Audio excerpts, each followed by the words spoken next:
नमस्कार, मैं हूं हर्षिता और आप देख रहे हैं बेधड़क खबर। जम्मू कश्मीर में 10 साल बाद विधानसभा चुनाव हो रहे हैं। पहले चरण की वोटिंग 18 सितंबर को हुई है। वही चुनाव आयोग के मुताबिक 24 सीटों पर 61% वोट पड़े हुए हैं। यह आंकड़ा 2014 के चुनाव के बराबर है। हालांकि वोटिंग प्रतिशत में और भी ज्यादा इजाफा होने की संभावना है, क्योंकि चुनाव आयोग का कहना है कि अभी कुछ जगहों से आंकड़े आने बाकी हैं, इसलिए वोटिंग प्रतिशत बढ़ सकता है। दरअसल यह आंकड़ा इसलिए भी खास है क्योंकि 2019 में अनुच्छेद 370 हटने के बाद यह पहला चुनाव है। 24 में से 16 सीटें कश्मीर और 8 सीटें जम्मू रीजन में हैं। बाकी के 2 चरण 25 सितंबर और 1 अक्टूबर को होंगे। नतीजे 8 अक्टूबर को आएंगे।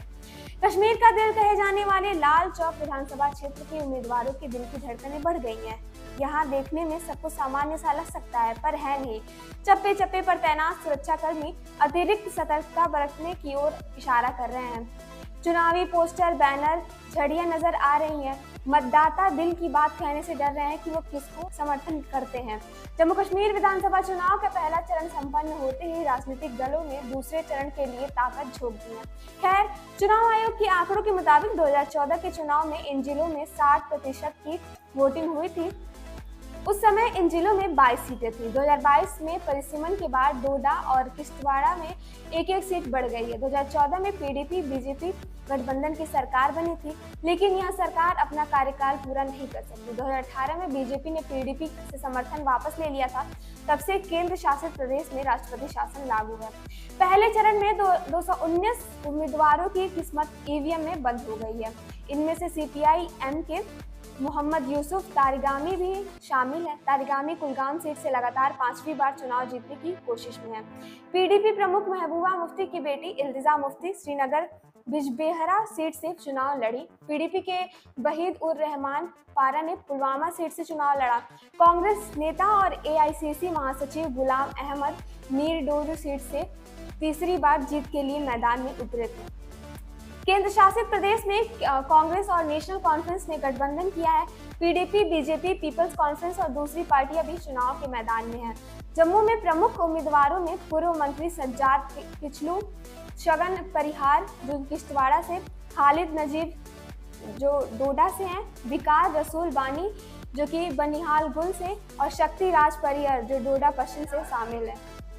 10 साल बाद हो रहे विधानसभा चुनाव में अपनी सरकार चुनने के लिए जम्मू कश्मीर की आवाम का जोश हाई लेवल पे नजर आ रहा है।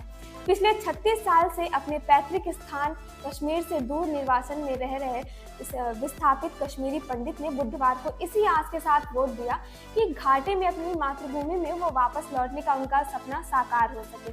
उन्होंने कहा कि पुनर्वास हो ताकि कश्मीरी पंडित की युवा पीढ़ी लगातार अपने जड़ों से जुड़ी रह सके। समुदाय के सदस्यों ने मुसलमान और सिख सहित 5000 कश्मीरी प्रवासी युवाओं को कश्मीर में नौकरी और सरकारी आवास प्रदान करने में सरकार के प्रस्ताव को महज प्रतीकात्मक बता रहे हैं। उनका तर्क यह है कि यह कदम 3 लाख की आबादी वाले समुदाय की वापसी और पुनर्वास की संभावनाओं को कमजोर करता है। चुनाव बहिष्कार के आह्वान का भी बहुत कम असर हुआ है, जो समुदाय के खिलाफ कथित अत्याचारों को ध्यान में रखकर एक चुनाव बनाने के लिए दबाव डाल रहे हैं। यह विधानसभा सीट भारतीय जनता पार्टी के लिए खास है, क्योंकि भाजपा ने कश्मीर में जिन 19 सीटों पर प्रत्याशी उतारे हैं, उनमें लाल चौक भी शामिल है। नेशनल कॉन्फ्रेंस, पीडीपी और अपनी पार्टी के उम्मीदवारों सहित कुल 10 प्रत्याशी यहां राजनीतिक भाग्य आजमा रहे हैं। प्रधानमंत्री नरेंद्र मोदी भाजपा प्रत्याशी के लिए यहां रैली कर चुके हैं। दरअसल राज्य में अनुच्छेद 370 हटाने के बाद यह आशंका जताई जा रही थी कि वहां की जनता का रुख चुनाव में मतदान के समय शायद सकारात्मक न रहे। सही है कि राज्य में अब भी आबादी में कुछ हिस्से को लेकर इस मसले पर अलग अलग विचार और असंतोष की भाव पैदा हुई है, बल्कि यह चुनावी मुद्दा भी बना है और यह माना भी जा सकता है कि इस सवाल ने भी लोगों को चुनाव में हिस्सा लेने और अपनी राय जाहिर करने के लिए प्रेरक शक्ति का काम किया है।